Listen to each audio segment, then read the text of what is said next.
Hi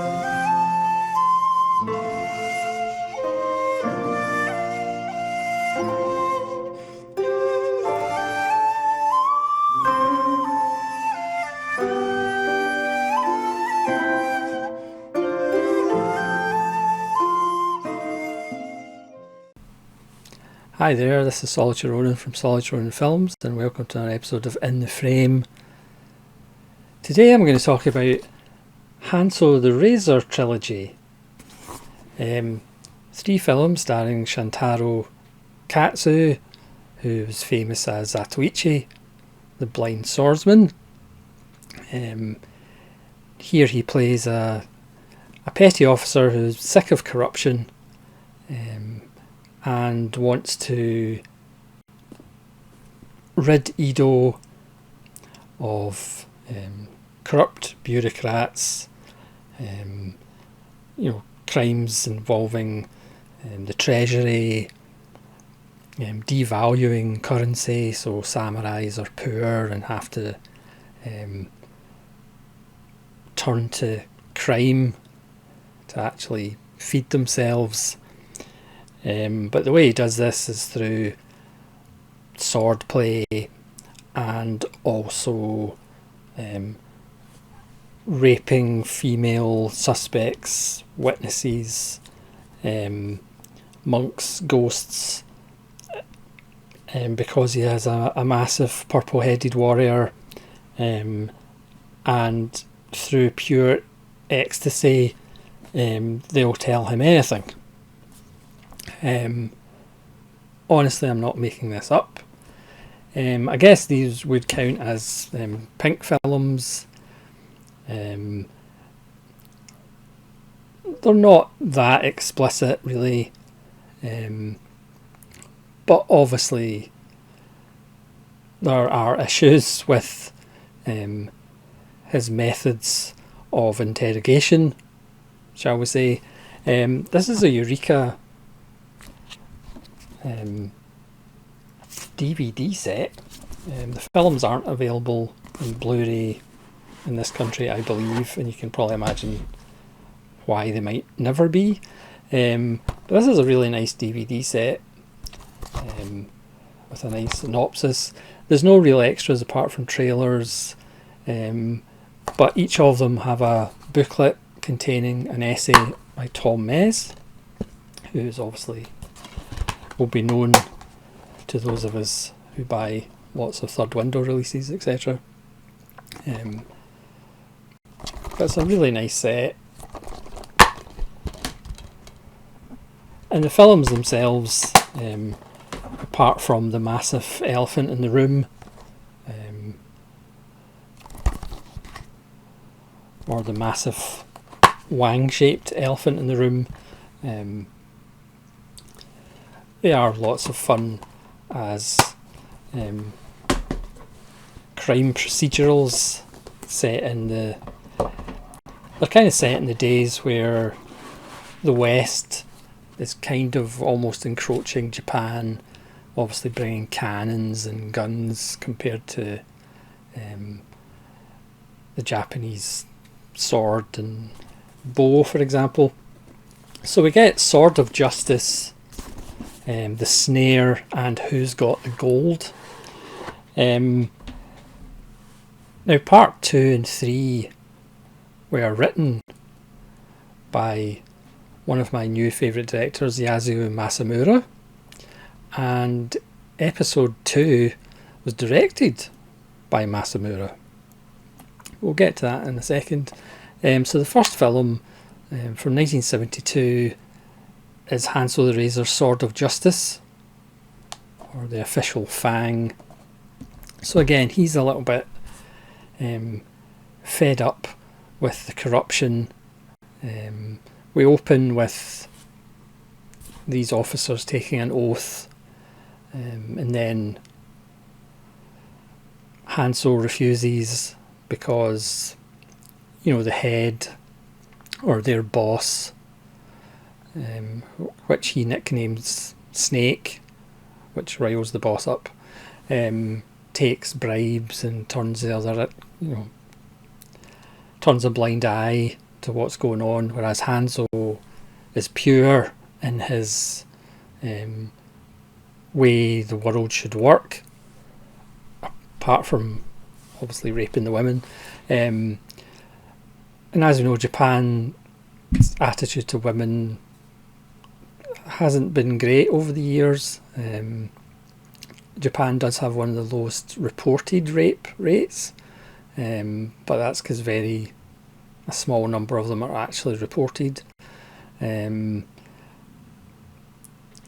Obviously there's lots of pink films with rape in the title. There's always been that kind of atmosphere around in Japanese culture. And obviously it's problematic in this film that it's his method of torture on female suspects or witnesses to get information out of them. He penetrates them until they can't take it anymore because they just go mad for his meat and just confess all, not because it's painful but because they're in ecstasy. Again, that's one of the questionable aspects of it. Yes, they're being raped, but then they enjoy it, which is always somewhat of a difficult area to talk about, because there's lots of comic relief in these films. He has two ex-cons as helpers called Devilfire and Viper, who are there for comic relief. So whenever they really don't want to be part of his schemes, he asks them to roll up their sleeves and they see their prison tattoos, and he's the one that saved them from going to prison and they end up doing it. So there's comedy elements that work. His relationship with his boss, who he just abuses all the time because he knows information about him, again, that works as well. But obviously the big rapey elephant in the room obviously is somewhat problematic. The films co-star lots of familiar faces. Ko Nishimura, Kamatori Fujiwara, Diego Cusano is one of his helpers. Renji Ishibashi, who when he was much older would appear in lots of Takashi Miike films. He was in Dead or Alive and Gozu. He's the man who has a ladle fetish in Gozu. Ki Sato, Shin Kishida, and Etsushi Takahashi, who gave that striking portrayal in Red Lion of the Ronin, and Isao Kiyoki. So lots of familiar faces that you'll recognise from Japanese films in the 50s, 60s, 70s. So again, the stories are basically find female witnesses or leads to cases, and then give them the amite injection until they confess out of pleasure. One of his devices is he puts them in a net, and with the help of Devilfire and Viper, they lower the woman up and down onto his amazing wang, and they spin round on his pink torpedo until they can't take it anymore and they just confess out of sheer pleasure. I mean, if you take those scenes out of these films, I mean, these are really enjoyable, procedurals about corruption, and devaluing currency and stuff. But of course it's got somewhat exploitative content. There are 18s for a reason. And then in The Snare, which is the one written and directed by Masamura, is a little bit more restrained. I think he only rapes 2 women in this. but I think one of them is a monk, and there's stuff about abortion and illegal abortion in this one. As I said, it's much more restrained than the first one. And again, there's the worst bandit, worst thief in Japan features in this one, and he's trying to rob the mint or the treasury, and Hanzo is involved in stopping it. He's always saying, if I don't solve this or get my man, that I'll commit seppuku with my boss, and of course his boss is never happy about that. He has wonderful traps and gadgets in his house. You could argue his house is just a torture chamber with a rape room in it. There's bow and arrows that come out and automatically fire. There's spears that come from the floor and the ceiling, and there's there is red groovy in all these films. But again, underneath them there is like a satire and a political point, about how power corrupts and how devaluing currency, has forced lots of samurai into crime. So even with its exploitation side, which is very exploitational and very problematic, you still have this, political undercurrents, socio-political points to be made. Only in Japan. And then you've got 1974, Who's Got the Gold, where it does actually start as a Scooby-Doo episode, which has been noted in many reviews. His two sidekicks, Devilfire and Viper, they're fishing at the river and a ghost appears, which obviously freaks them out, so they go get Hanzo, and he turns up and obviously wants to have sex with a ghost, and the ghost does turn out not to actually be a ghost in true Scooby-Doo fashion, and obviously he rapes the ghost as he does, and that leads to bamboo spears being found full of gold, and obviously there's many corrupted officials. Once again, he verbally abuses his boss a lot, threatens seppuku if he doesn't get his man. There's a nice side plot, because again, this is about the people in charge being kind of blind, or they don't care about the West approaching and how their kind of technology is, well, not necessarily superior, but can certainly kill more people than their methods of killing people.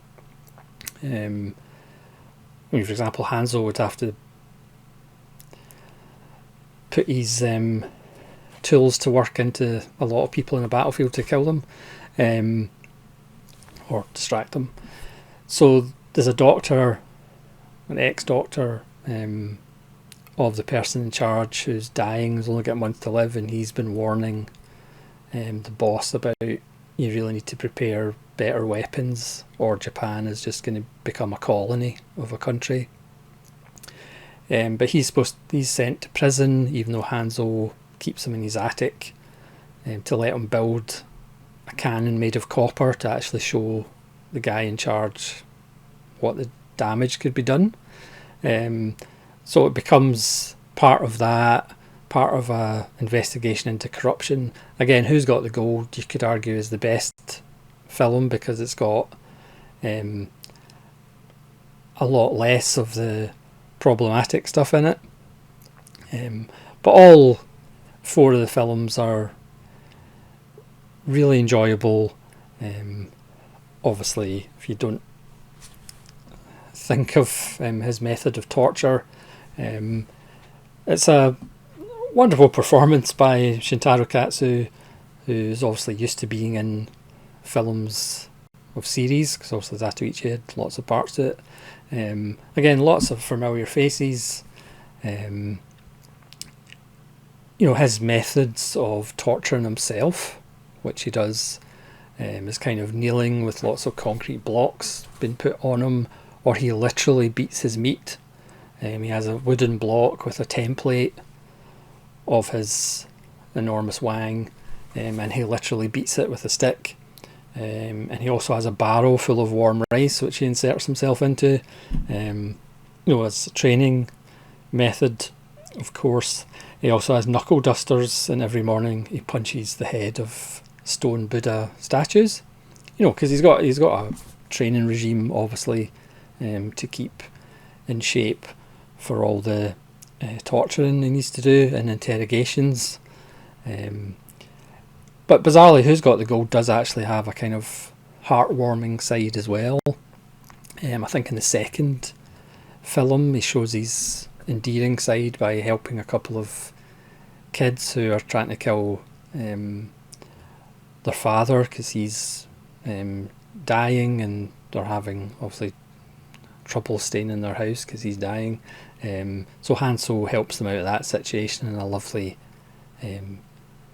caring way, and no, he doesn't put his thing into the landlord at any point. It's just women that he wants to get confessions out of, not men. So yeah, obviously I haven't went into too much detail in these films because you have to kind of see them to believe them. Again, possibly we'll never get a Blu-ray release. They may have a Blu-ray in Japan, but probably not going to have a Blu-ray release. But as I said, the prints on these Eureka's DVDs are really good, and it is actually a hard box as well, so you can get your hands on it on eBay. It's well worth picking out because, as I said, with the exception of the stuff that is not really appropriate, they are really enjoyable Chambara films, basically. So thanks very much for watching. Please let me know if you've seen any of the Hanzo the Razor films and what you think about it, or what you think about them, not his weapon of mass distraction. And hopefully join me again for more episodes of In the Frame. This is Solitary Ronin from Solitary Ronin Films, slightly perturbed, saying farewell.